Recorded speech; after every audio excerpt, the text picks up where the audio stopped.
Rebonjour. Donc nous allons poursuivre cette journée qui a commencé, je crois, de manière assez dense. Donc avec une rencontre qui nous tient particulièrement à cœur avec l'écrivain indien Amitav Ghosh.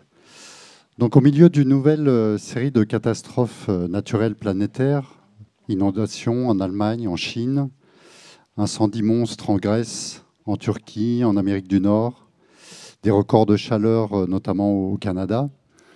Le GIEC, le groupe d'experts antigouvernemental sur l'évolution du climat, a publié un nouveau rapport le 9 août, encore plus alarmant que les précédents, dans lequel il relève et prédit notamment une responsabilité de l'humanité sans équivoque sur le réchauffement climatique depuis le 19e siècle, des conséquences désormais irréversibles pour des siècles ou des millénaires, en particulier la fonte des glaces et la hausse du niveau de la mer, un affaiblissement de la capacité des forêts, des sols et des océans à absorber le CO2, et une hausse sans précédent des événements météorologiques extrêmes à venir, vagues de chaleur, pluies torrentielles, sécheresses, cyclones tropicaux, en montrant que désormais toutes les régions du monde sont concernées. Donc là, j'ai déjà bien cassé l'ambiance, je pense.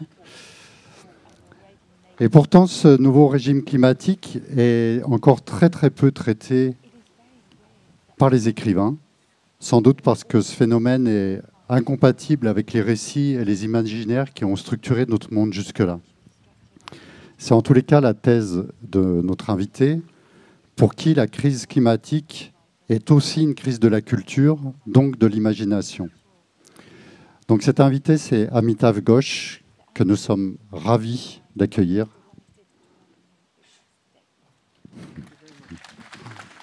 Un grand merci. Donc Amitav est un écrivain et essayiste indien. Vous êtes né à Calcutta. Vous vivez et travaillez à New York. Vous êtes professeur de littérature comparée au Queen's College. Et vous êtes mondialement connu pour vos vastes romans historiques. Je vais vous en citer quelques-uns. Les Feux du Bengale, pour lequel Amitav a reçu le prix Médicis étranger en 1990. Un océan de pavots, Le Palais des Miroirs, Le Pays des Marais. Et puis vous êtes également, ça on le sait moins, salué pour vos essais, et vous êtes considéré comme l'un des grands penseurs de l'Anthropocène, qui a inspiré ce livre, Le Grand Dérangement, sous-titré « D'autres récits à l'ère de la crise climatique ». Donc c'est un essai-récit, en fait, très dense, composé de 3 chapitres à la fois personnels, littéraires et très érudits. Donc une partie qui s'appelle « Récit », une partie qui s'appelle « Histoire » et une partie qui s'appelle « Politique », qui rouvre la question de la crise climatique et vient déranger, puisque ça s'appelle le grand dérangement, vient déranger la pensée occidentale. D'abord en appelant de ses voeux une autre littérature, d'autres récits. Ensuite en interrogeant l'histoire de la modernité et le mythe d'une industrialisation, je vais y arriver, uniquement menée par les pays du Nord. Et enfin en analysant le rôle de l'impérialisme dans le réchauffement climatique. Donc Amitav, vous êtes préoccupé depuis longtemps par les impacts du changement climatique, tout en remarquant dès le début du livre que ce sujet est abordé indirectement dans vos livres, que cette question se situait jusque-là en arrière-plan. Donc ma première question, c'est comment expliquez-vous ce décalage entre vos convictions personnelles et votre œuvre littéraire publiée jusque-là? Et est-ce que cette prise de conscience est due à un événement particulier, qu'il soit littéraire ou personnel?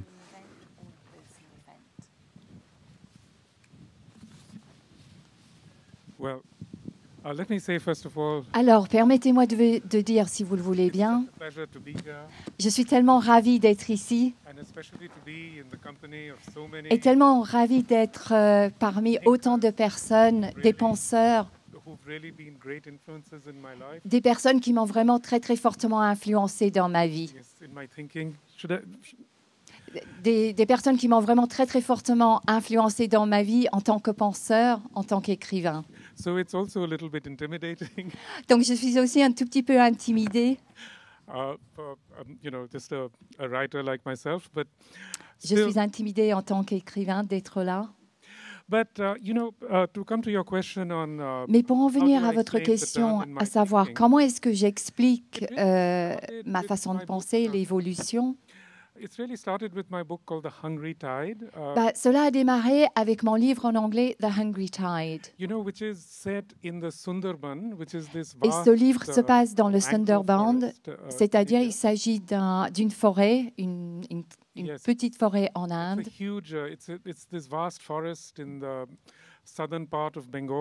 C'est dans la partie sud du Bengale, mais bon, c'est une forêt qui est très très grande aux dimensions pour moi. Et comme vous le savez tous, il s'agit donc de la province à l'ouest de Bengale. Et il y a le Bangladesh également d'un autre côté. Donc c'est la partie la plus vulnérable du monde. Et c'est de là que je viens. Et donc, dans un sens, juste le fait d'être dans le Sunderband, et soit dit en passant, j'ai commencé à écrire là-dessus pendant l'an 2000, déjà à l'époque, je voyais que l'impact du changement climatique était très probant. Ça rendait la vie difficile. Vous aviez l'élévation des niveaux de la mer, vous aviez de moins en moins d'eau salée, et tout cela a eu un impact dévastateur sur la vie des personnes qui habitaient dans cette zone. Et donc, il m'a été impossible de ne pas voir ce qui était là, ce qui était devant mes yeux. Il se passe aussi que j'ai passé un peu de temps dans le Sunderband avec un anthropologue, un jeune anthropologue. C'était une jeune femme à l'époque. Et c'est quelqu'un qui est française d'origine. Elle a grandi à Calcutta. Elle a beaucoup travaillé avec des missionnaires. Elle a travaillé avec des ONG. Et encore une fois, c'est elle qui m'a ouvert les yeux par rapport à ces impacts qui déjà étaient en train de voir le jour. Et c'est quelqu'un qui est ravi, très, très enthousiaste à l'idée de savoir que je suis là, que je suis en France. Elle aime beaucoup Philippe Descola aussi, moi aussi. Donc voilà, ça fait un triangle où nous sommes très heureux. Est-ce que vous entendez bien? De cacophonie à ma gauche, donc c'est un peu, ça va être un peu sport, mais ça va aller. Vous avez répondu à ma question, mais malgré tout, dans votre livre, vous évoquez quand même des événements personnels très particuliers. Notamment que vos ancêtres ont été des réfugiés climatiques bien avant que ce terme existe, suite à l'inondation de leur village au Bangladesh. Vous évoquez aussi les réminiscences d'une tornade à Delhi en 1978 quand vous étiez étudiant, et quelque chose sur lequel vous avez pris, un événement sur lequel vous avez pris beaucoup de notes et qui, tout au long de votre carrière, a continué à vous habiter. Et puis, un autre événement, c'est le tsunami qui a frappé l'Indonésie, le Sri Lanka et le sud de l'Inde en 2004.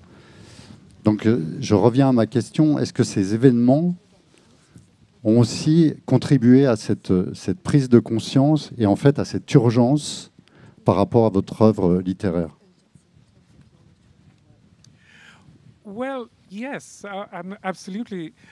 La réponse est oui, absolument. Et dans un certain sens, en tant qu'écrivain, moi je tire sur mes expériences dans le monde, sur ce que je vois dans le monde, afin de me donner tout le matériau dont j'ai besoin pour écrire. Et donc cela a joué un rôle absolument énorme. Vous avez cette tornade à Delhi, effectivement, qui a été si détonnant. J'étais étudiant à l'époque et un jour je suis sortie simplement de la bibliothèque. J'étais en train de me balader. La météo était un petit peu bizarroïde ce jour-là, mais sans plus. Et moi, j'étais là, j'étais dans la rue, je marchais. Et tout d'un coup, j'ai regardé un peu plus loin et j'ai vu un doigt qui sortait du ciel. Littéralement, c'est comme s'il y avait un doigt divin qui descendait, qui arrivait vers moi. Et j'ai fait preuve d'un peu de bon sens. J'ai su m'abriter. Et si c'était aujourd'hui, je pense que je me serais arrêtée pour prendre une photo avec mon téléphone, moi et ce doigt bizarre. Mais là, je me suis cachée. Et puis, cette tornade, littéralement, est arrivée dans la rue dans laquelle j'étais 2 minutes avant. Et des douzaines de personnes ont été tuées, des centaines de personnes ont été blessées, des bâtiments entiers ont été détruits. Et c'est la toute première tornade qu'il y a eu dans l'histoire de toute la région. Et cette tornade est arrivée littéralement à 1 kilomètre de l'endroit où j'étais. Donc, c'était un événement qui était si improbable, si incroyable, que personne n'avait de mots pour décrire. Même les journaux n'ont pas su comment décrire cet événement. Et en réalité, ils ont dit que c'était un cyclone, alors qu'il n'en était rien. Et donc, personnellement, pendant des années, j'ai tenté d'écrire là-dessus, j'ai tenté de coucher les mots sur le papier, mais à chaque fois, le résultat me paraissait si artificiel. Comment est-ce qu'on pouvait imaginer une personne qui se baladait dans la rue puis qui se faisait frapper par une tornade? Et donc, c'est ça qui m'a poussé à réfléchir à ce qui était probable, peu probable, qu'est-ce que la nature, qu'est-ce que la culture. Et comme Philippe Descola nous l'a montré dans une partie de son œuvre, vous avez toute cette idée comme quoi la nature a pu être inventée à 100%. Il met en exergue, par exemple, que dans l'Amazone, au Brésil, ils ont des photos des Alpes. On est là et pourtant, tout ce qu'ils montrent, ce sont des Alpes pour nous montrer ce que c'est que la nature. Et donc, encore une fois, on pourrait citer Flaubert. On prend l'exemple de Madame Bovary. La nature est quelque chose de mécanique, quelque chose de très ennuyeux, quelque chose qui est à 100% prévisible, alors que les humains, eux, sont bourrés de passion, de romance et ainsi de suite. Et donc, toutes ces choses-là ont été mises de côté parce que maintenant, nous voyons que la nature n'a jamais été prévisible, que c'est un mythe dans le monde moderne que d'imaginer qu'on peut dompter la nature. Voilà. J'ai 2 questions qui me viennent par rapport à cette remarque. Hier, on a évoqué avec Maëlys de Kerangal et Nastasia Martin à la fois la puissance politique de la description littéraire, mais aussi Nastasia expliquait que effectivement, sur le terrain qu'elle étudie en Alaska, le réchauffement climatique, il est très concret. Quand vous avez le permafrost qui s'écroule, quand vous avez les animaux qui changent de route, pour les populations touchées, c'est extrêmement concret. Là, vous relatez des épisodes que vous avez vécus. Donc, il y a aussi ces expériences très concrètes.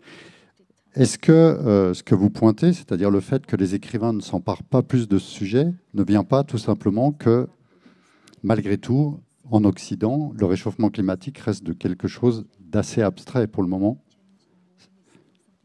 Et après, j'aurais une deuxième question, mais... Ça, c'est une question qui est très, très intéressante.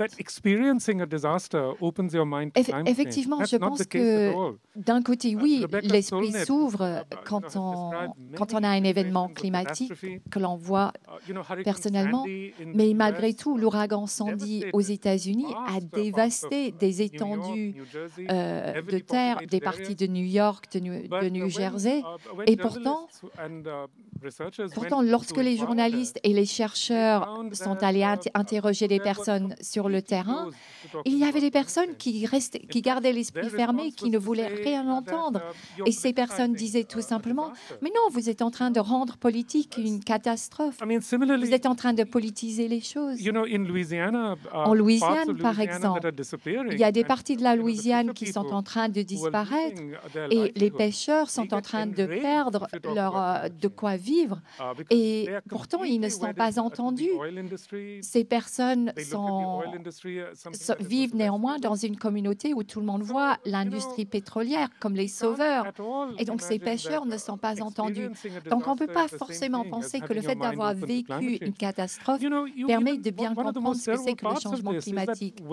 Aussi, lorsque vous avez une catastrophe climatique, la réponse des gens est de dire « Ah, nous sommes en train de nous réunir, en train de nous aider, c'est notre communauté, on va triompher sur le mal, nous sommes là, nous avons une approche soudée. » Or, si vous regardez comment les catastrophes arrivent, pour moi, personnellement, on ne peut pas se sentir rassuré de par le fait que les gens peuvent faire face, mais en groupe. Et le deuxième point que j'aurais tendance à évoquer,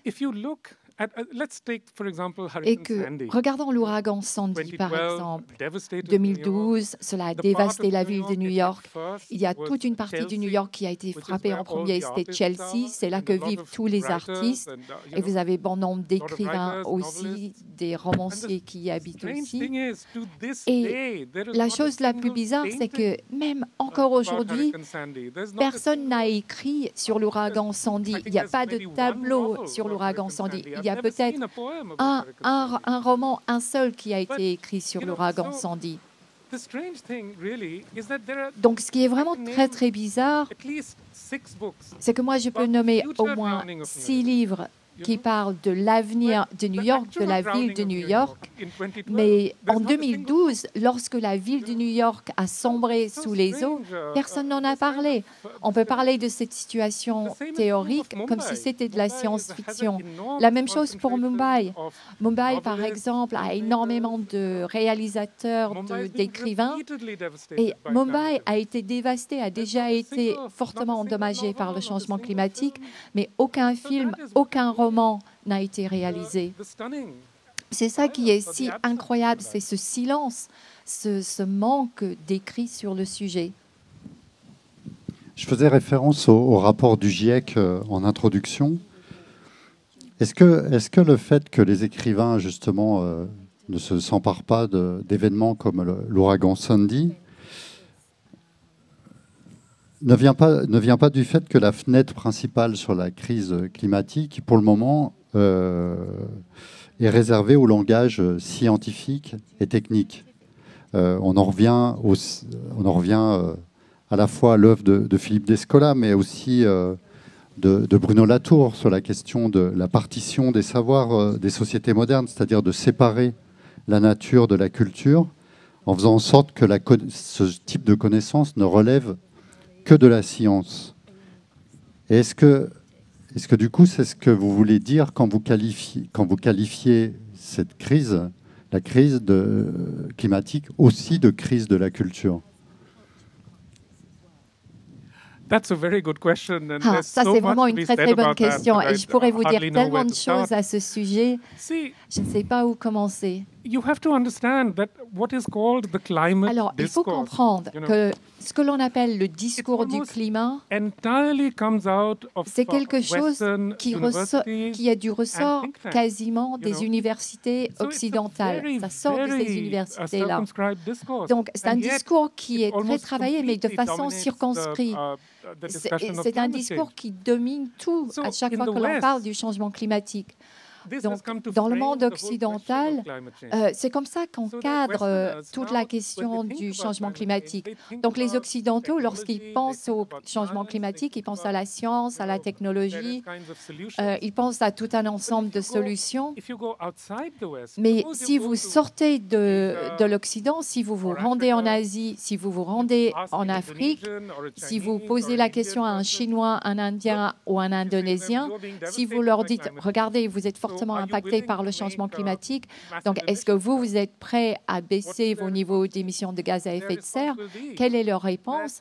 Leur réponse est « Mais pourquoi est-ce que nous, on devrait faire des efforts? Que les Occidentaux les fassent d'abord. » Nous, à l'époque où on n'était pas en mesure de résister, eux, ils ont construit ces bâtiments, créé ces industries où on consomme énormément de gaz à effet de serre, où on a une empreinte très, très forte sur l'écologie.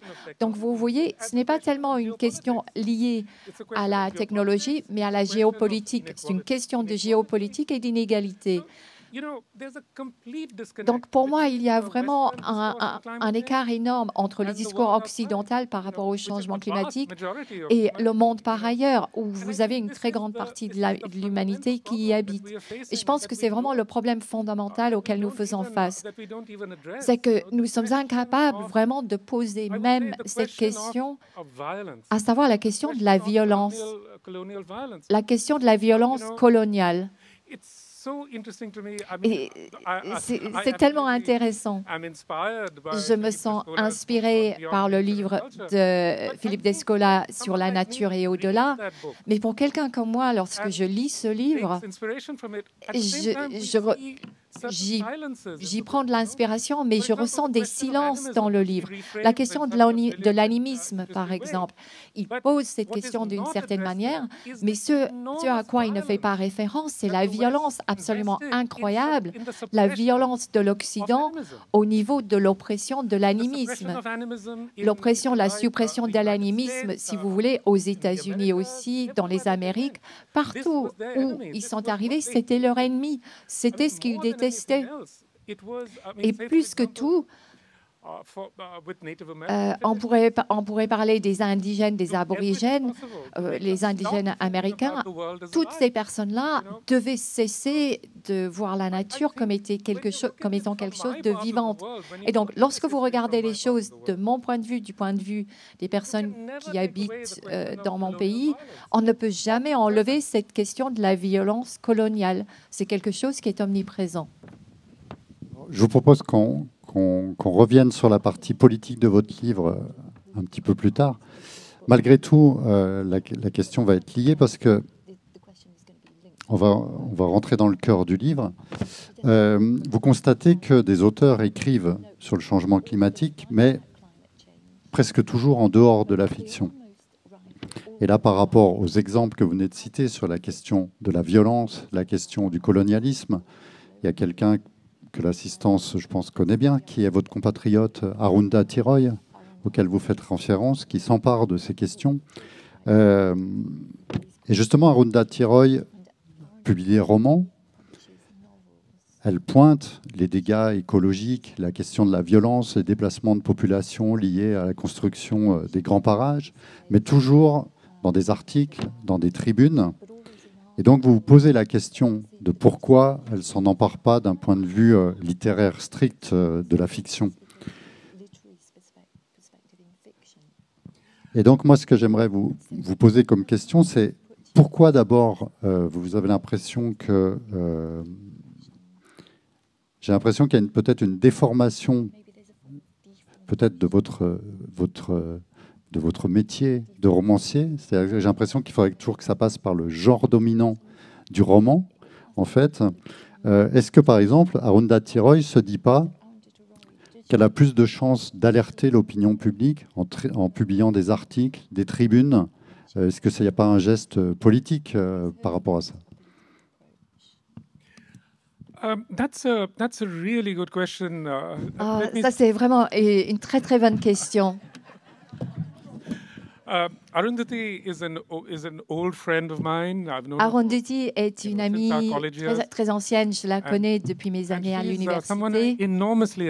Et c'est quelqu'un que j'admire énormément. Elle a créé un tel monde d'activisme pour elle-même et elle a dit tellement de belles choses. Mais encore une fois, je pense que sa carrière, c'est un exemple parfait de ce que je suis en train de dire.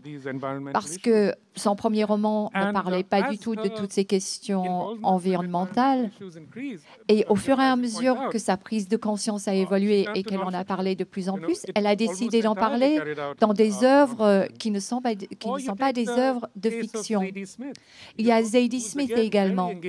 Encore une fois, c'est quelqu'un qui est très, très engagé vis-à-vis du climat, mais elle ne s'est jamais permise, elle ne s'est jamais octroyé le droit que d'écrire là-dessus dans ses œuvres de fiction. Je reviendrai là-dessus un peu plus tard, mais je pense que la vraie question ici, c'est vraiment ça.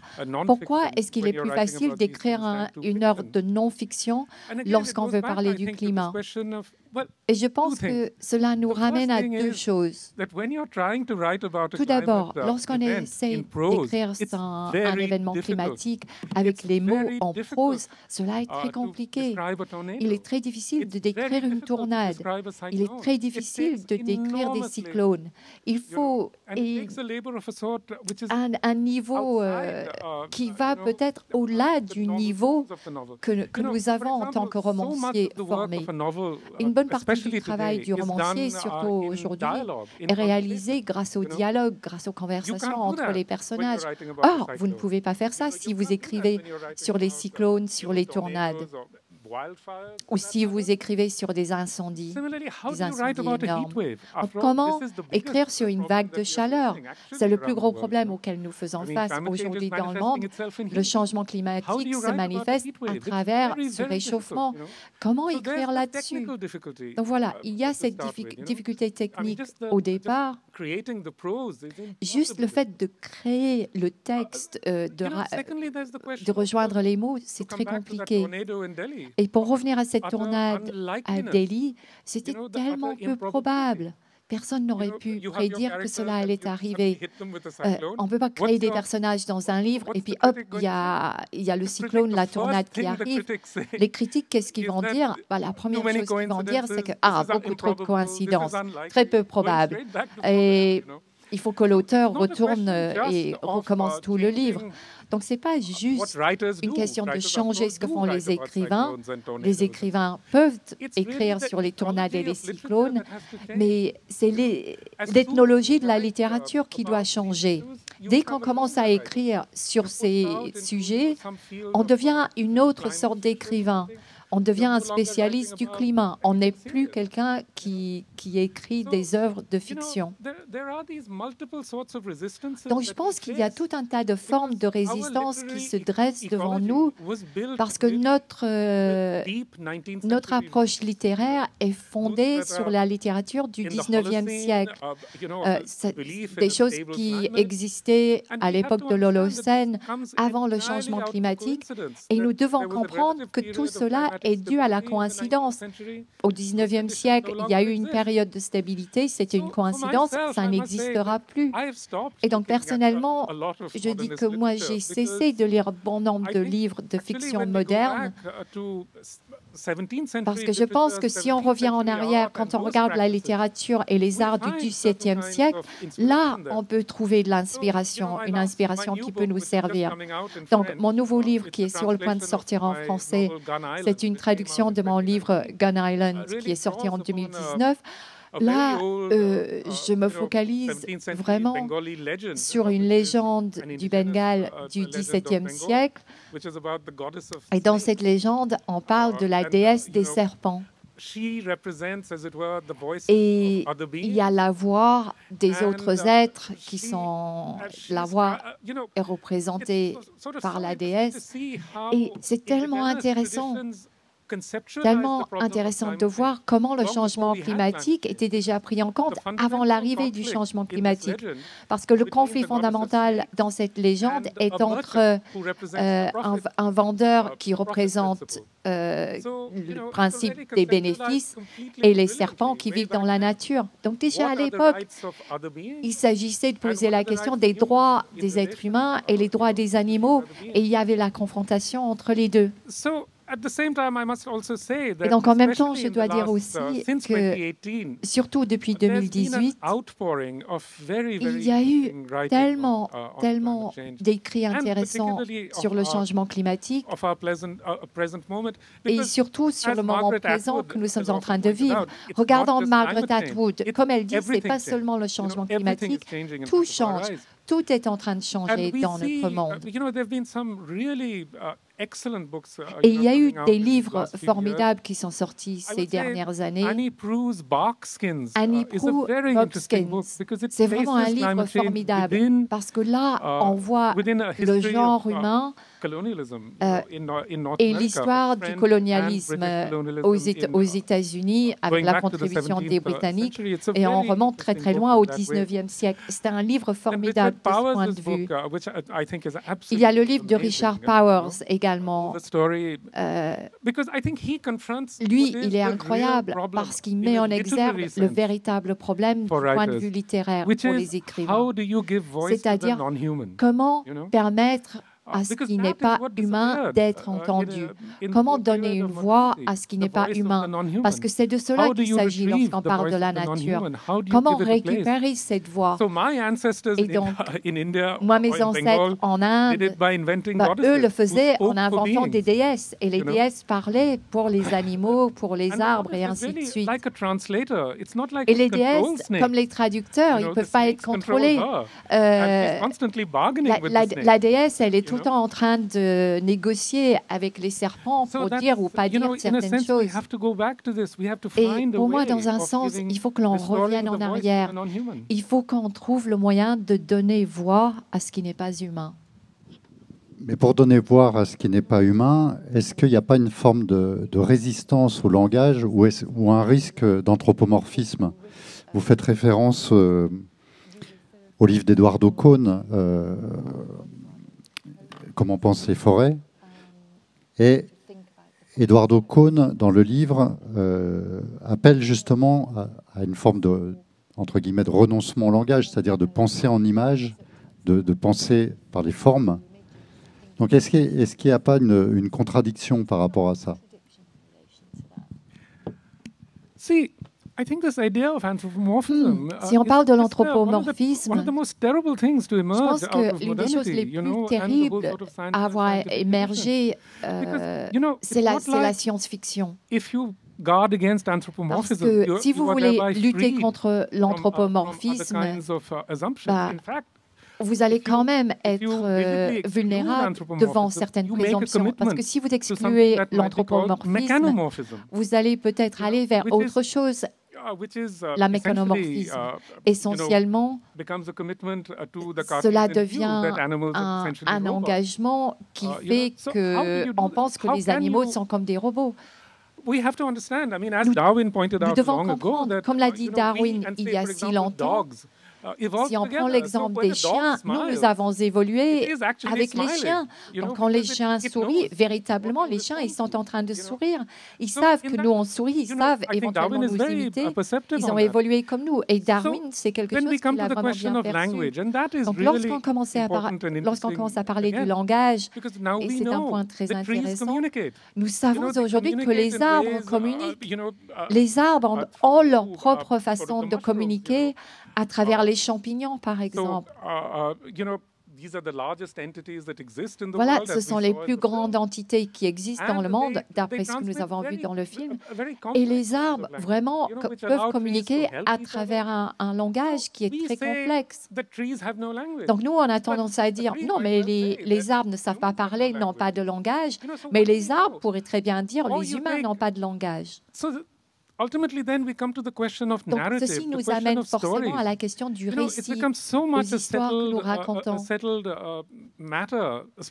Parce qu'il y a tellement de choses dans l'Occident où on dit « Ah, il n'y a que les humains qui puissent raconter des histoires. Les animaux n'ont pas d'histoire. » Mais qu'est-ce qu'une histoire? Qu'est-ce qu'un récit? Une histoire est un récit qui se raconte au fil du temps. Cela se raconte au fil du temps et dans l'espace. Et c'est pour cela que les épopées sont des épopées qui nous permettent de passer à travers l'espace. On peut regarder tous ces récits. À chaque fois, on traverse l'espace. C'est l'espace qui nous permet d'avoir des récits. Et si vous prenez l'exemple des animaux qui migrent, les baleines, nous savons que les baleines réfléchissent avant de migrer. Les baleines changent de direction d'une année à l'autre. Dans des situations de crise énormes, par exemple au 19e siècle où il y avait beaucoup de pêche à la baleine, les baleines ont cessé d'aller vers les États-Unis. Donc comment est-ce que les baleines réfléchissent?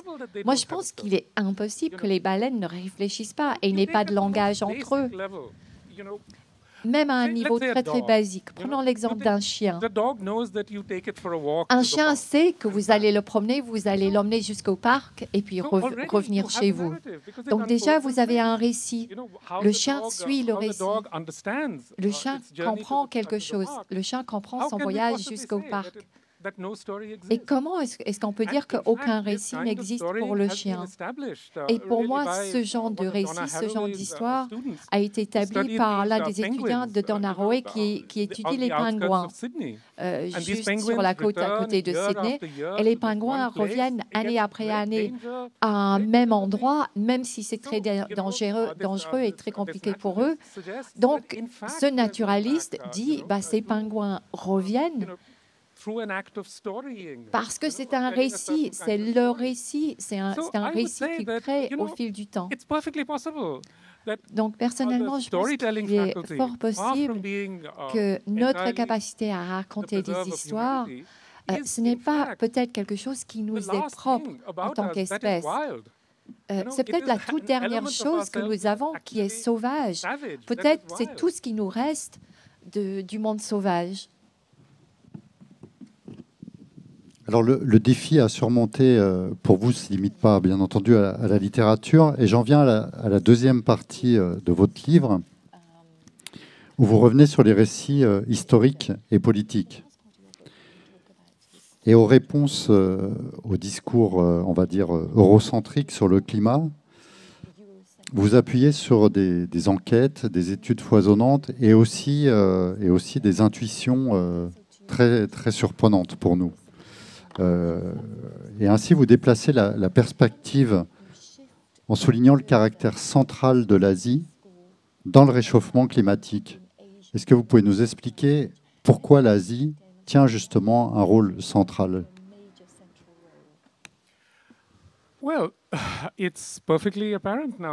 Alors, ça me paraît à 100% évident. C'est que le changement climatique, qui est-ce qui y contribue le plus? C'est l'Asie actuellement. Ce qui est assez frustrant. Ce qui est assez frustrant pour bon nombre d'entre nous, c'est que les gens de l'Occident, surtout les Européens et les Américains, s'imaginent que les solutions au niveau du changement climatique sont entre leurs mains. Mais ce n'est pas vrai. Ce n'est pas là que la crise est en train de se jouer. Fondamentalement parlé, aujourd'hui, la crise se passe autour de l'océan Indien. Parce que 2/3 de la population mondiale y habite. Et c'est là que les empreintes climatiques sont en train de s'étendre le plus rapidement lorsqu'on parle de certaines parties de l'Afrique ou de l'Indonésie ou de la Chine. Déjà, si vous rajoutez aussi le bord du Pacifique, ces économies-là sont bien plus grandes que les économies de toute l'Amérique du Sud. Donc, au niveau de la population, au niveau de l'économie, au niveau de la vitesse à laquelle les choses avancent, et là, je parle de l'empreinte carbone, le problème fondamental, la dynamique fondamentale du changement climatique est dans l'océan Indien. Et c'est pour cela que les États-Unis sont en train de se focaliser de plus en plus sur l'océan Indien. Et si vous regardez les cartes des conflits globaux, cela a lieu au sein de l'océan Indien actuellement. C'est ça le théâtre. C'est l'océan Indien qui est le théâtre pour le changement climatique, mais pour le conflit global également. Et chose qui est très triste, si vous regardez les pays qui dépensent le plus d'argent sur les armes, sur toutes les choses militaires, ce sont les pays qui se situent dans la région du Pacifique. Donc l'océan Indien est véritablement devenu le théâtre. Oui, c'est un terrain de guerre et un genre d'usine globale, une usine globale. Vous parlez des questions économiques, mais il y a aussi sans doute d'autres raisons pourquoi l'Asie tient un rôle central. Notamment, je pense à son poids démographique, mais aussi à certaines conséquences du réchauffement climatique. Je pense aux fonte des glaciers de l'Himalaya, qui alimentent des grands fleuves et des vallées surpeuplées. Donc on sait que là, il va y avoir de toute façon non seulement des situations dramatiques, mais des déplacements massifs de population. Et puis aussi cette industrialisation rapide et croissante des nations les plus peuplées d'Asie à partir des années 1980.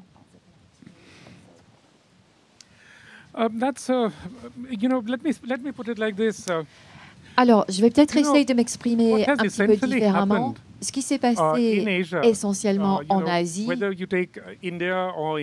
et quand on parle de l'Indonésie, de l'Inde ou d'une bonne partie de l'Afrique, ce qui s'est passé, c'est que les sociétés dans ces différents pays ont abandonné, ont changé leur relation qui précédemment c'était une relation entre les pays riches et les pays pauvres.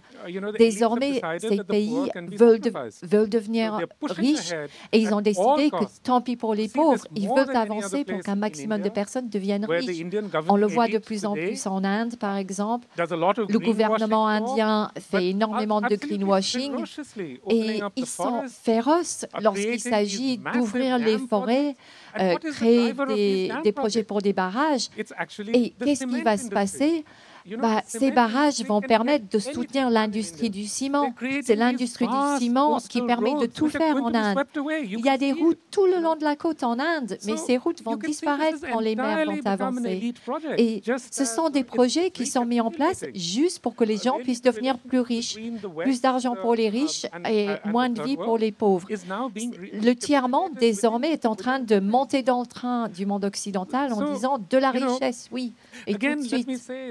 Et encore une fois, permettez-moi de dire que vraiment ce qu'ils ont décidé, c'est que le monde peut supporter tout ceci. Chacun doit pouvoir gérer la situation et tant pis. Or, la Chine adopte une attitude qui est très différente à mon sens. En Chine, ils ont eu une attitude qui est très, très différente. En Chine, ils ont décidé que leurs forêts doivent être préservées, qu'ils ne vont plus chercher à regagner du territoire sur la mer. Les Chinois, dans un sens, sont là pour défendre un peu plus les intérêts de l'individu, bien plus que certains autres pays. Il y a des contrastes, il y a énormément de contrastes, mais pour l'instant, dans bon nombre de pays, ils disent « tant pis, on va foncer », exactement ce qu'a dit l'Occident au reste du monde à un moment donné.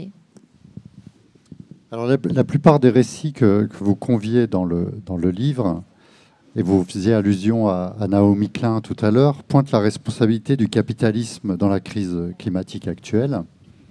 Et là, vous avez une drôle d'intuition, en fait, enfin d'intuition et de vision. Donc, à la fois, vous ne réfutez pas ce point de vue, mais vous considérez que ces récits ne prennent pas la mesure du rôle joué par l'impérialisme dans le réchauffement climatique. Et je vous cite, « Si le capitalisme et l'empire sont à n'en pas douter les deux faces d'une même réalité, en ce qui concerne le réchauffement climatique, je pense que les impératifs du capital et de l'empire ont souvent été divergents. » Est-ce que vous pouvez nous en dire plus sur ce que vous voulez dire par là, sur le rôle de l'impérialisme? Oui, absolument. Je suis ravie de pouvoir vous parler de cela. Parce que je pense que quand on insiste maintes et maintes fois sur le capitalisme et sur l'importance du capitalisme, il y a bon nombre de personnes que je respecte, telles que Naomi Klein. C'est une très, très bonne amie et j'admire énormément son travail. Mais quand elle dit que c'est le capitalisme qui est responsable de tout, qui est à l'œuvre, je considère que non, c'est juste une petite partie de la vérité. Le concept le plus intéressant par rapport à tout ce que nous sommes en train de dire, c'est ce que Robinson a dit. Il a parlé du capitalisme qui provenait des nations. Le capitalisme existe au sein des nations, au sein d'une structure de violence. Et un élément de fait dont on ne parle jamais,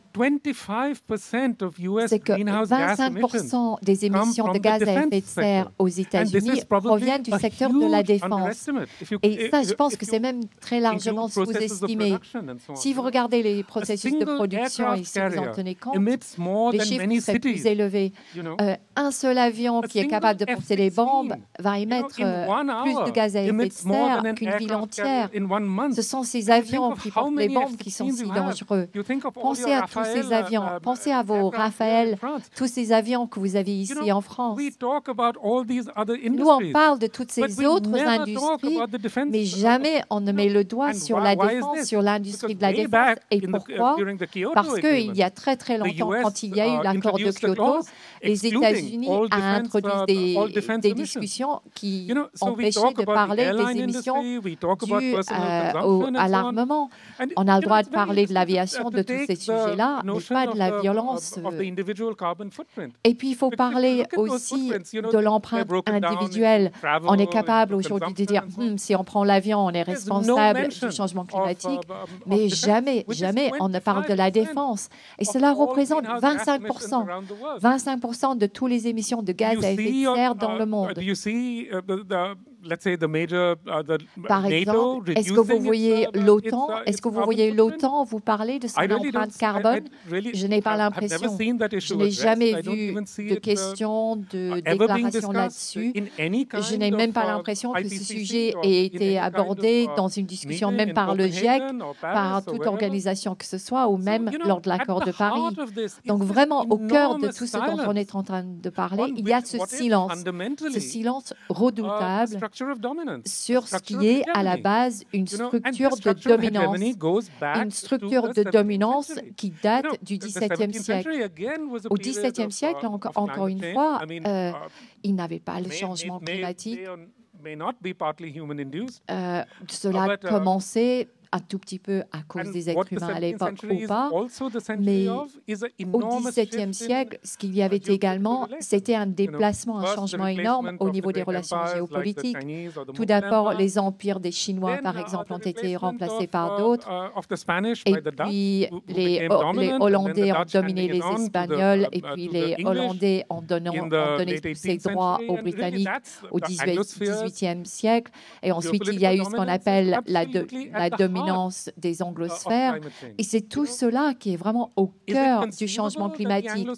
Est-ce concevable que l'anglosphère va changer, va dire non, on n'a plus besoin de dominer? Je suis sûre que non. Nous savons pertinemment qu'ils ne feront pas cela. Ils sont accros à cette façon de dominer. C'est leur seule façon de faire, c'est leur mode de vie, comme on dit. Vous évoquez la partie historique. Et alors, là, ça m'intéresse beaucoup parce que de nombreux historiens spécialistes de ces questions s'accordent pour dater l'avènement de l'industrie pétrolière en Pennsylvanie en 1859. Or, vous indiquez que la Chine, la Birmanie, l'Inde utilisaient déjà depuis de longues dates des combustibles fossiles.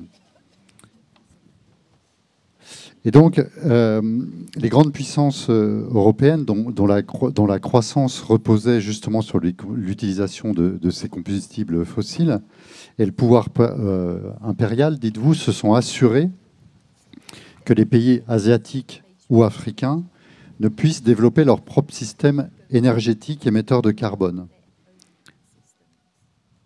Et donc, si bien que la grande accélération coïncide aussi avec la période de décolonisation des pays qui étaient sous dépendance impériale, notamment britannique.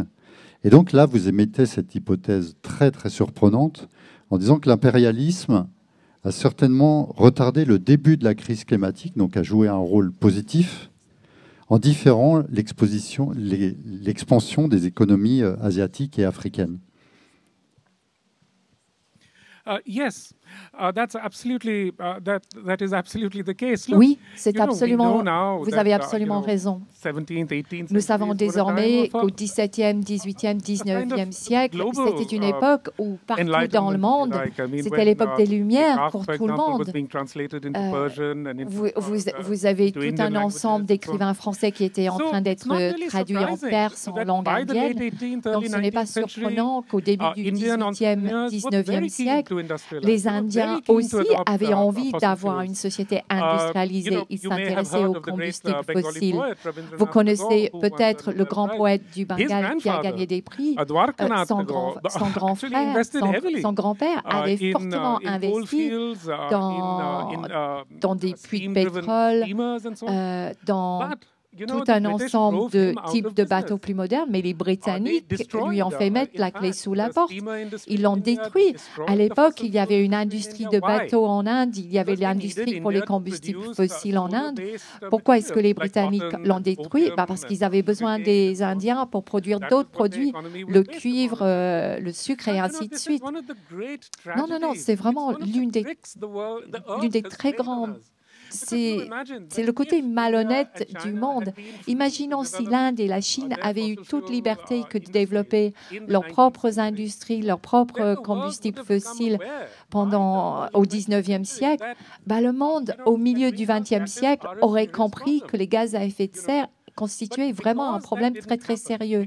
Mais parce que cela ne s'est pas passé comme ça, parce que cette expansion a eu lieu seulement après la période de la décolonisation, la tragédie a changé de figure. Imaginons si aux années 20, le monde entier avait compris quel était l'impact global de l'effet de serre, nos vies auraient été changées. Peut-être que nous n'aurions pas tant compté sur les combustibles fossiles.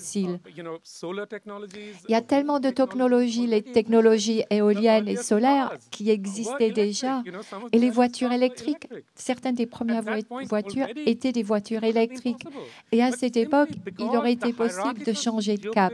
Mais non, parce que la structure hiérarchique et géopolitique avait déjà été mise en place, on ne pouvait plus en détourner et ce n'était pas possible. Donc c'est seulement aux années 70, après la décolonisation, que les pays avec les plus grandes populations ont commencé à se développer, à s'industrialiser et à émettre plus de gaz à effet de serre. Et encore une fois, c'est ça la tragédie. C'est que dès 1989, les États-Unis ont mis en place le consensus de Washington qui dit que la seule vie à être vécue, c'est la vie en famille où vous faites vos lessives avec des machines, vous séchez votre linge avec des machines, et ainsi de suite.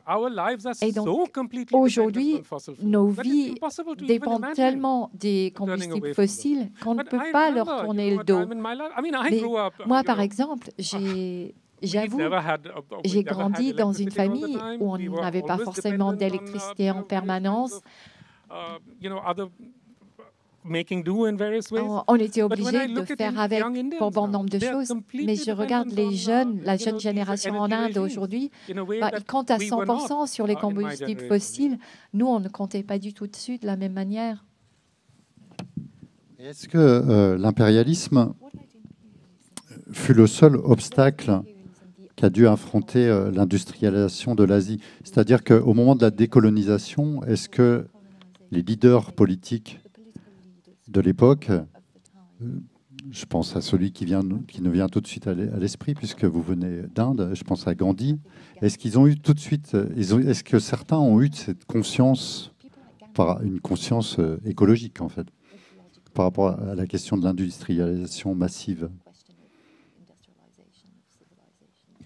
Gandhi, effectivement, oui, il en avait tout à fait conscience. Et il y a eu plusieurs penseurs chinois qui en étaient conscients aussi.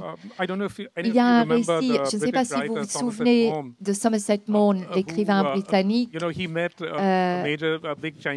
Il a rencontré un politique chinois aux années 20 et ce politique chinois lui avait dit à l'époque, mais vous ne voulez pas comprendre, vous ne pouvez pas comprendre que ce système que vous avez créé, il est parfait. Il est parfait pour nous. Une fois que vous nous donnez les clés de la porte, vous ne pourrez jamais nous rattraper. C'est ce que nous saurons encore mieux faire que vous. Et c'est tout à fait, voilà.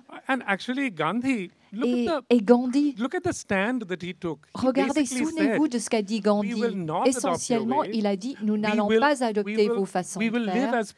Nous allons vivre en tant que pauvres, selon vous, mais nous allons vivre cette vie-là nous allons vous laisser devenir riches. Est-ce que vous pouvez imaginer quiconque, en tant qu'homme politique ou femme politique aujourd'hui, dire cela, il serait fusillé sur place?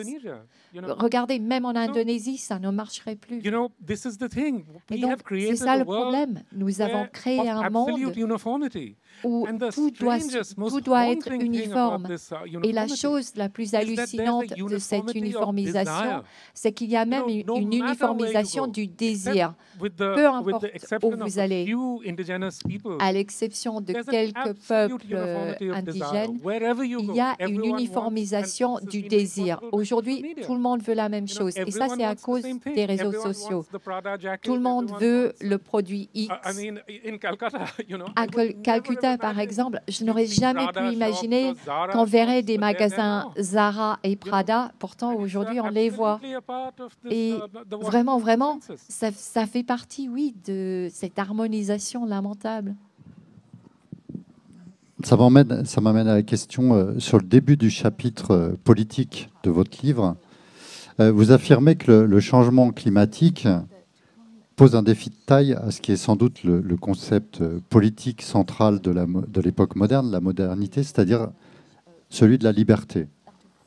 Donc quand vous parlez d'uniformisation, de désir, et là vous faites référence à votre compatriote Dipesh Chakrabarty qui rappelle que depuis les Lumières, les philosophes de la liberté ont été avant tout concernés par la façon dont les êtres humains pouvaient échapper à l'injustice, à l'oppression, à l'inégalité, mais que les non-humains n'avaient pas leur place dans cette vision de la liberté, qu'être indépendant de la nature était justement une des caractéristiques de la définition même de la liberté.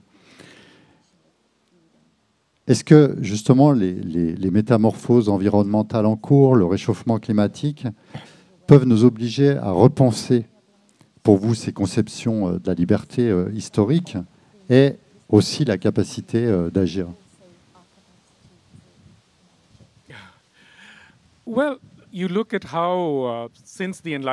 Alors, si on regarde comment ont fait les Européens depuis l'époque des Lumières, comment est-ce qu'on a analysé la liberté, pour Hegel, les Européens sont les seuls êtres qui sont capables de créer de l'histoire simplement parce qu'ils gèrent leur propre destin, alors que les Asiatiques sont dépendent beaucoup trop de la nature. Et ainsi, ils n'ont pas cette liberté d'esprit. Mais encore une fois, ça fait partie des mythes dans la vie moderne. Parce que, réfléchissez un instant, le commerce a existé au Moyen-Âge. Marco Polo a beaucoup commercé, nous le savons tous. Mais si vous comparez les biens manufacturiers de l'époque et les biens de la terre qui ont été manufacturés à l'époque,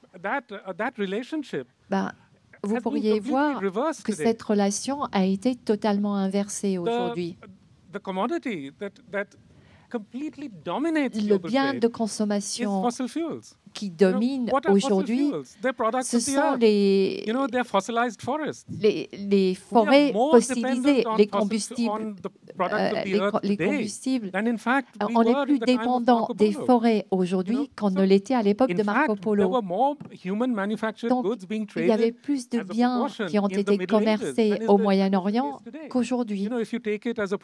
Si vous parlez du commerce proportionnellement parlé. Donc, c'est l'un des dérangements bizarroïdes avec lesquels on vit aujourd'hui, c'est que petit à petit, nous sommes devenus de plus en plus dépendants des produits de la terre, et pourtant, nous avons imaginé qu'on était plus libre, qu'on s'était libéré de la terre. Et pour moi, ça fait partie de tout ce grand dérangement que je décris. Il y a le discours des Lumières qui parle de liberté, mais au final, il n'en est rien.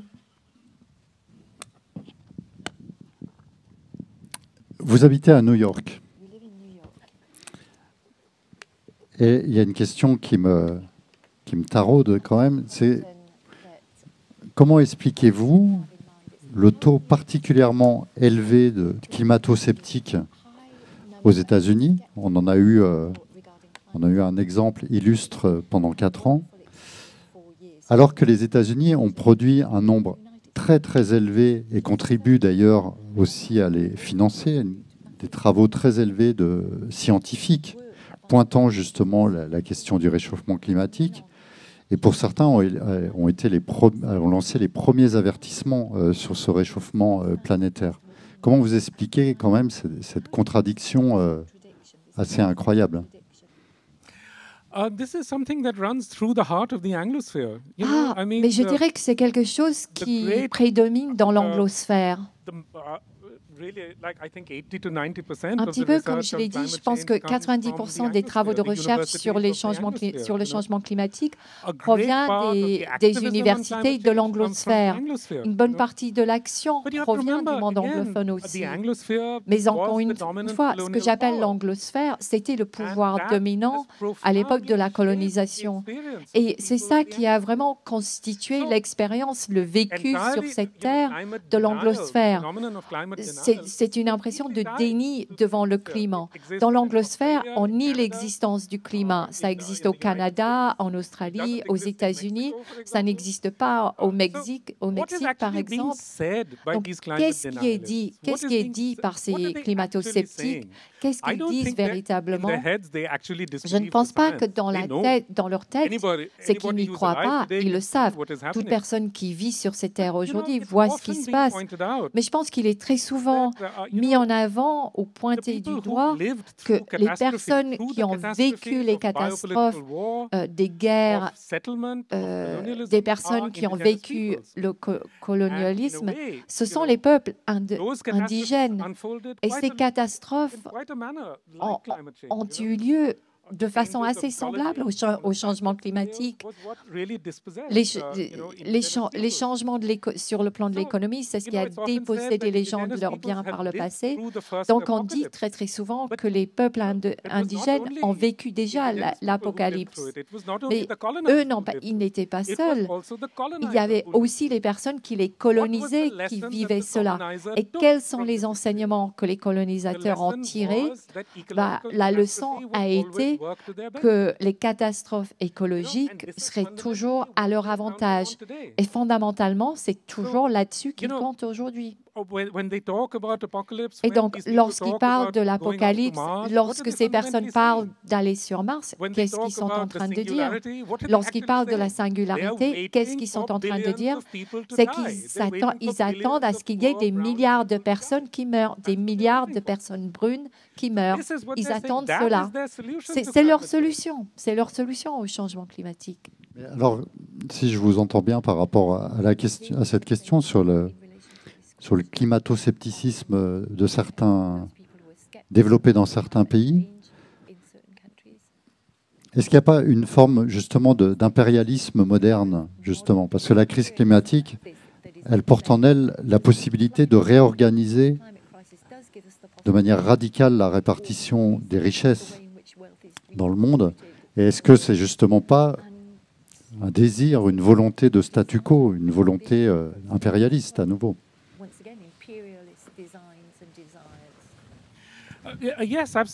Oui, absolument. Personnellement, je pense que le changement climatique, c'est tout simplement une façon de continuer les guerres du passé qui ont permis la colonisation. Je pense qu'il y a tellement de similitudes, c'est dantesque.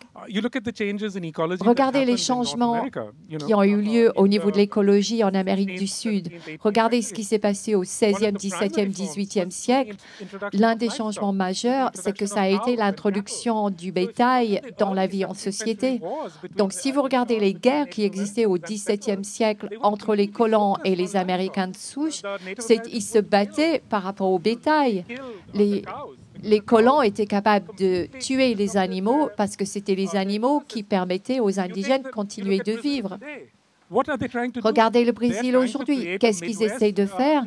Ils essayent de créer le Midwest Pourquoi? Parce qu'ils veulent pouvoir mettre du bétail là où jusqu'à maintenant il y a eu les arbres de la forêt amazonienne. Il y a vraiment ces histoires de continuité au niveau des guerres qui ont existé par le passé, qui sont en train de se rejouer aujourd'hui pendant le changement climatique. Pour moi, je pourrais le conceptualiser en disant que c'est juste une continuation de ces guerres très anciennes. Et je peux vous dire que c'est comme ça que bon nombre d'Asiatiques le ressentent. Et c'est l'impérialisme qui est en train de jouer. C'est l'impérialisme qui est au cœur de tout ceci.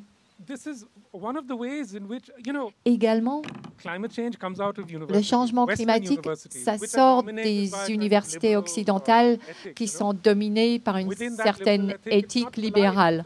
Et ce n'est pas poli que de parler de la violence quand on parle de cette forme d'éthique.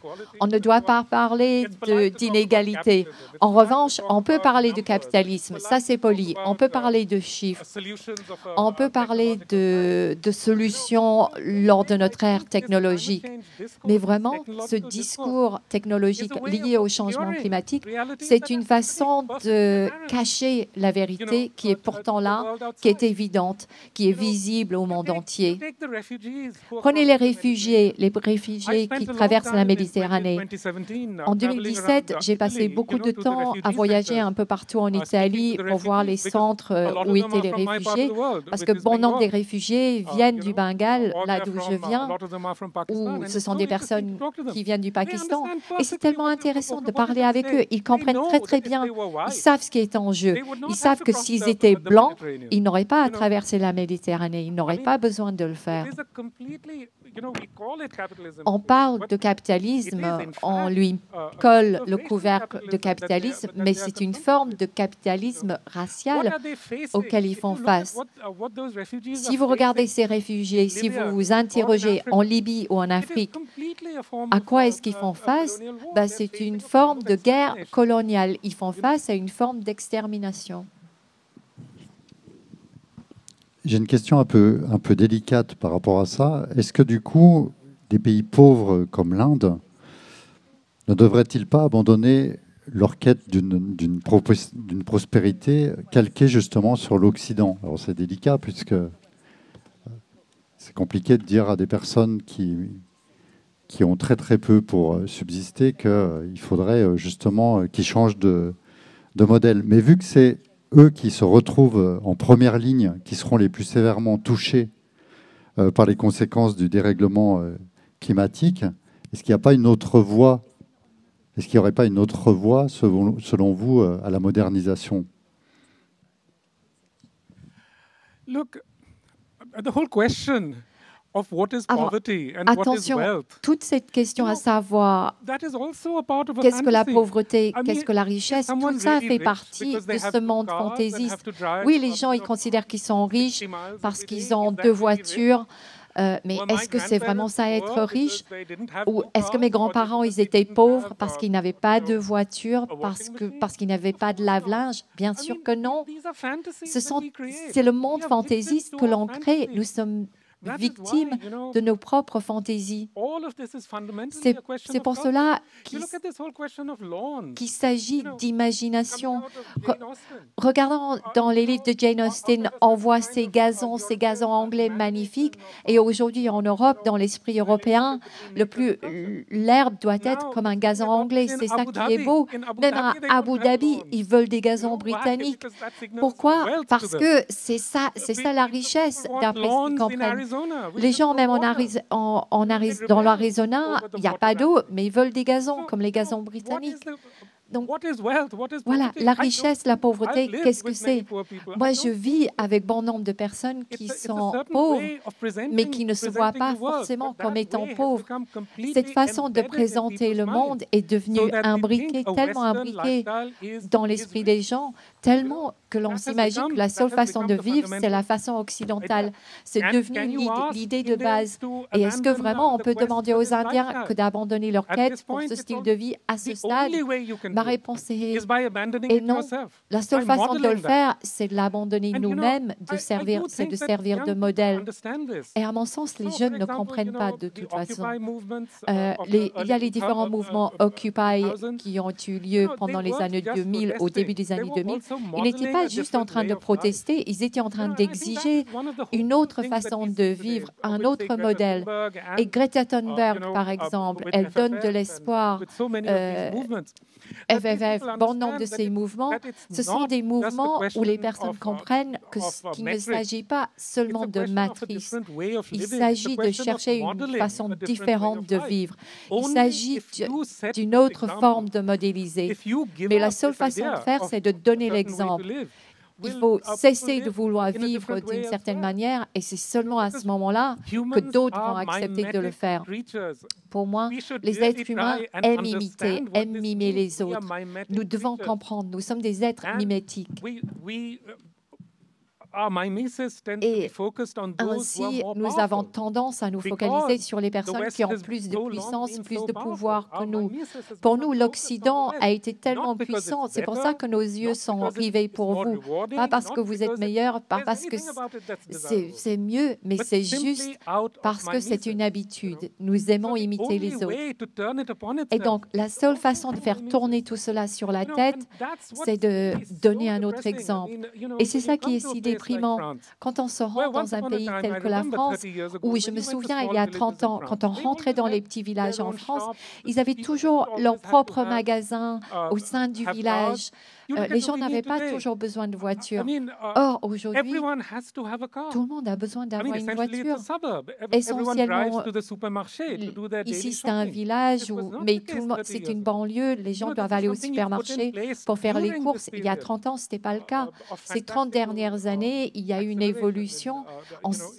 Tout s'est accéléré. Et donc, à ce stade, je considère qu'on ne peut pas dire aux Indiens ou aux Indonésiens, tenez, allez, restez pauvres et nous allons continuer. Ils ne vont pas le supporter. Vous devez changer votre style de vie. Et la deuxième chose que je dirais à ce sujet, c'est que je considère qu'il y a d'autres responsables aussi. Le mouvement qui lutte contre le changement climatique, en gros, ils ont adopté le mauvais message en disant les pauvres vont souffrir, les riches, il faut les laisser faire. Parce que ce n'est pas vrai. Les parties du monde qui souffrent le plus sont parfois des pays riches. L'Italie souffre énormément.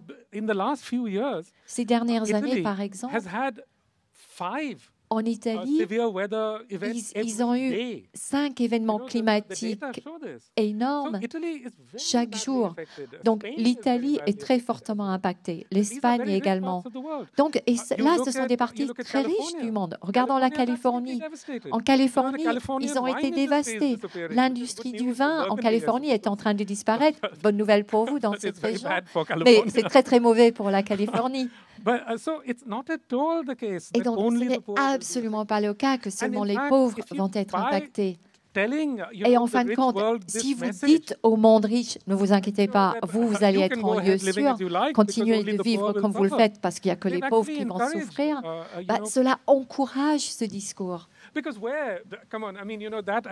que soyons honnêtes, toute cette idée est basée sur l'idée libérale, comme quoi il faut que chacun investisse dans son avenir. Mais si tout le monde se comportait de façon juste, il n'y aurait pas d'impérialisme, de racisme, tous ces éléments. Vous avez parlé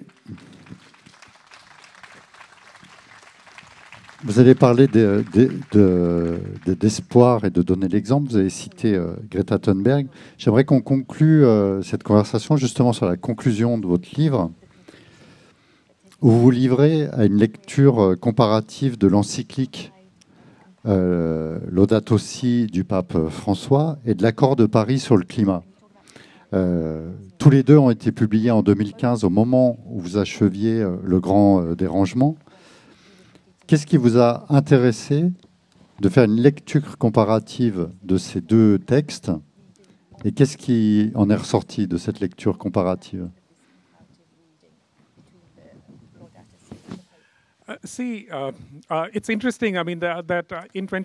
Alors, c'est très intéressant de dire qu'en 2016, l'accord de Paris est sorti et également la Laudato Si du pape. Alors, moi, je ne suis pas technologue, je ne suis pas scientifique du climat, je n'ai pas ces compétences, mais je suis écrivain et je suis capable de produire des formes rhétoriques et donc je peux lire ces documents, je peux lire les textes et donc j'ai lu l'accord de Paris de très très près en tant que texte. Mais ce qui est bizarre dans ce texte, c'est qu'on aurait pu imaginer que ce serait quelque chose de très pratique et pragmatique, mais pas du tout. C'est un texte qui est écrit de façon rhétorique, mais c'est un peu comme quand on écrit un poème. C'est bourré de tout un tas de revendications merveilleuses. Tout d'un coup, il va y avoir des technologies magiques qui vont nous permettre de survivre et de bien vivre. Mais ce qui m'a vraiment frappé quand j'ai lu l'accord de Paris, c'est que j'ai vu que c'était un texte qui était prévu pour rester à l'intérieur du discours sur le climat. Ce n'est pas un texte qui est prévu pour être lu par des gens ordinaires. En revanche, la Laudato Si du pape, c'est un document, c'est un texte qui est très différent. C'est un texte qui cherche à s'ouvrir, à tisser des liens. C'est un texte qui est écrit avec un langage très simple. Nous savons que le pape François a consulté énormément de scientifiques, énormément de personnes avec des connaissances techniques. Donc la science est juste, mais lui, ce qu'il essaie de faire, c'est de communiquer avec des gens ordinaires. Parce que lui travaille avec des gens ordinaires, avec les jésuites en Amérique du Sud. Il sait ce que c'est que la pauvreté.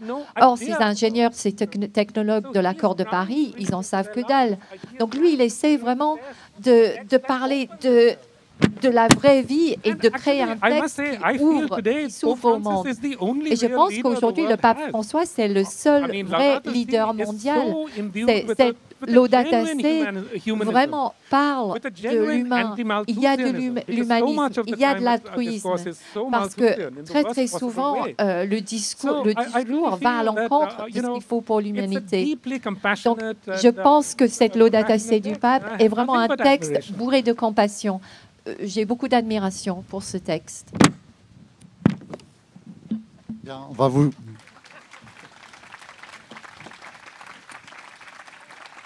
vous céder la parole. Je vous avoue que c'est un exercice qui a été un peu dur parce qu'il faut lutter à la fois contre le vent contraire, contre deux voix à ma gauche qui se superposent. Ça a été un peu délicat. Donc vous avez 2 micros de chaque côté.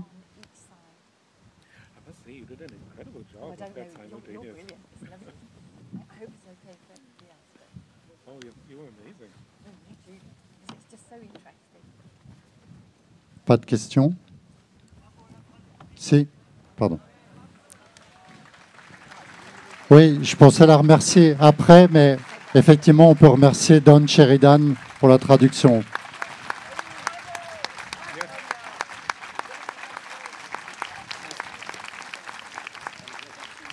Alors, voilà, moi aussi, d'une part, merci à vous deux, et vous m'avez tous précédé, puisque vraiment, merci à madame pour cette merveilleuse traduction. Alors, monsieur Gauche, merci aussi pour votre conférence. Alors, vous avez dit quelque chose qui m'a un petit peu, qui m'a interpellée. Vous avez dit que donc c'était difficile d'écrire sur le climat pour un écrivain. C'était plus facile d'écrire que de la fiction. C'était difficile de décrire les événements climatiques. Et vous avez dit que pour écrire, il faudrait être un spécialiste du climat. Donc j'ai pensé un petit peu à ce qu'avait dit Maëlys de Kerangal sur la littérature, en disant qu'il y avait des sujets plus ou moins littéraires. Donc je voulais vous demander, est-ce qu'il y a pour vous des sujets littéraires? Et d'autre part, vous avez parlé d'une nouvelle ethnologie de la littérature. Est-ce que vous pouvez en quelques mots nous dire ce que c'est qu'une nouvelle ethnologie de la littérature?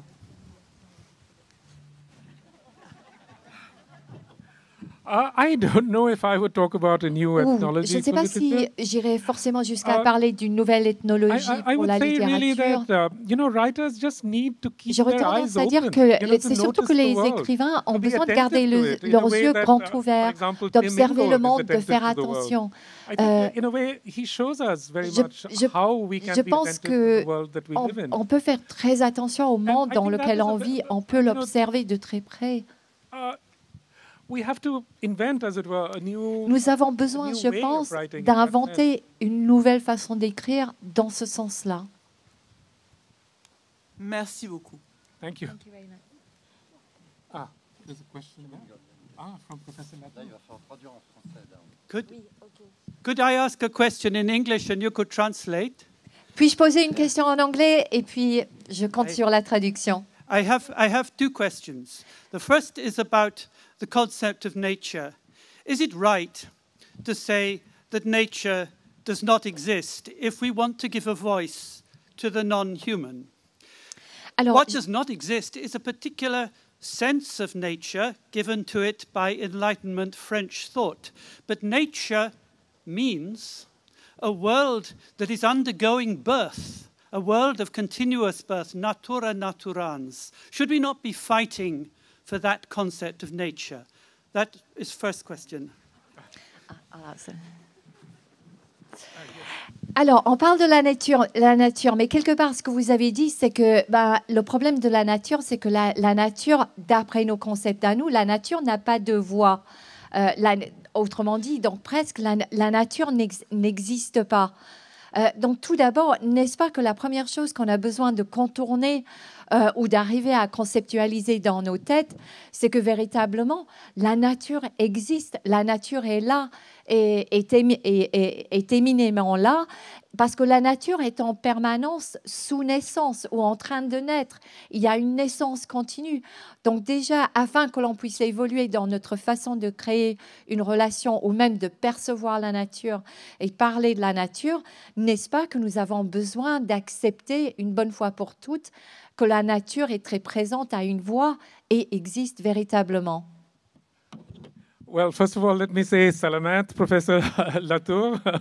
I've learned so much about the concept of nature from your work. Bonjour. Je voulais surtout vous saluer et dire bonjour et insister sur le fait que j'ai tellement appris grâce à vos travaux. Je pense que vous avez beaucoup plus réfléchi et parlé de la nature que moi je ne saurais le faire.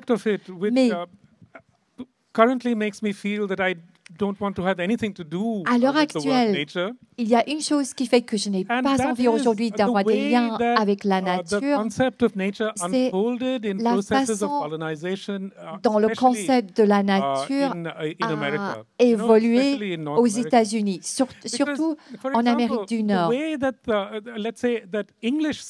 Parce qu'on va regarder les colons britanniques en Amérique du Nord. Les colons britanniques, ils ont créé leur forme de guerre, mais basée sur une idée très précise de la nature. Ils ont introduit les maladies.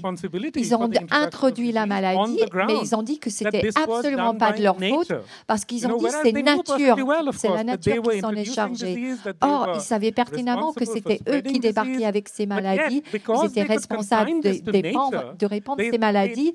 Mais parce que la nature n'avait pas de voix, ils ont dit la nature, on va dire que la nature en est responsable. Donc les colons britanniques, ils ont toujours dit qu'ils étaient beaucoup plus humains que les Espagnols qui ont débarqué et qui ont tué bon nombre de personnes. Les Britanniques ont dit qu'ils étaient plus humains parce qu'ils laissaient à la nature cette œuvre. Et c'est la même chose avec le déni avec la nature. Dans l'anglosphère, il y a tellement de personnes qui disent, par exemple, mais les êtres humains ne peuvent pas intervenir sur le climat. Pourquoi? Parce que c'est la nature qui fait son œuvre. Donc, je pense que cette idée comme quoi la nature fait un travail très violent est un concept erroné qu'il faut enlever.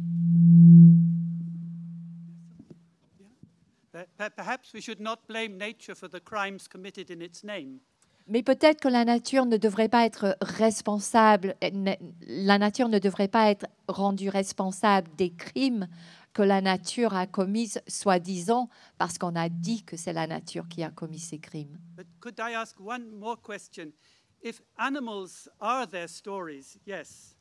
But can they tell their stories? Alors, on a parlé des animaux, on a dit que les animaux sont leur histoire, mais la question, oui, les animaux, ils ont peut-être conscience de l'histoire qu'ils sont en train de vivre, mais est-ce que les animaux ont la possibilité de raconter leurs histoires?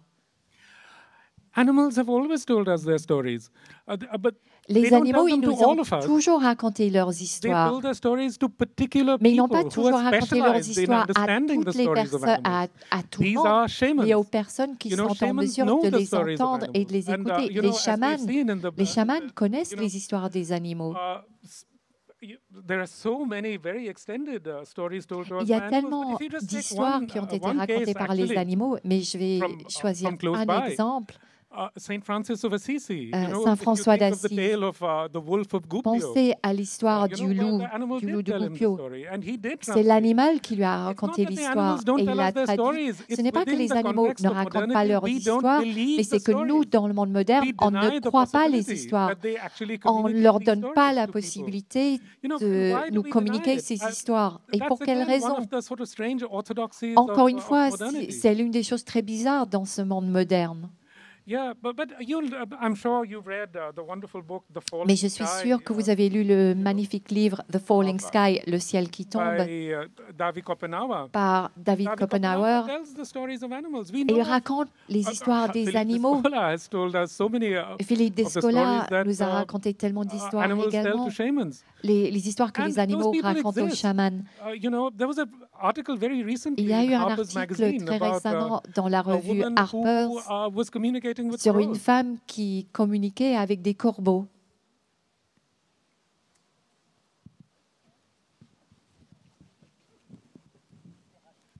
Bonjour.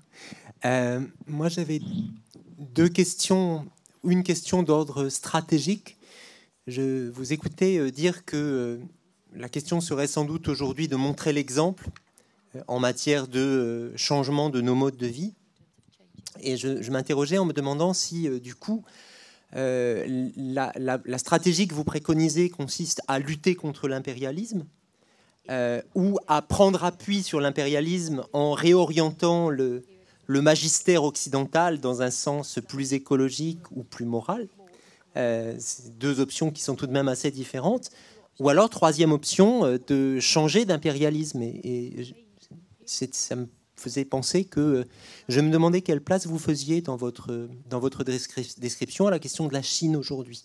La Chine était responsable en 2019 de 27% des émissions de gaz à effet de serre. Je ne crois pas que la Chine soit du tout prête à lutter contre l'impérialisme, ni à écouter l'impérialisme occidental. Je crois qu'elle a d'autres ambitions.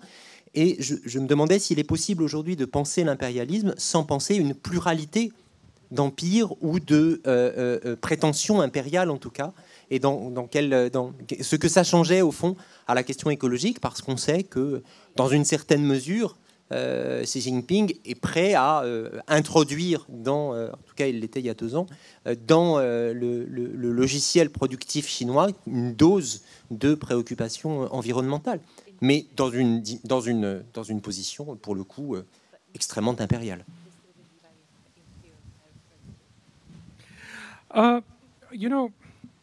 Look, I have no doubt that if this crisis had happened, let's say, je n'ai aucun doute, disons,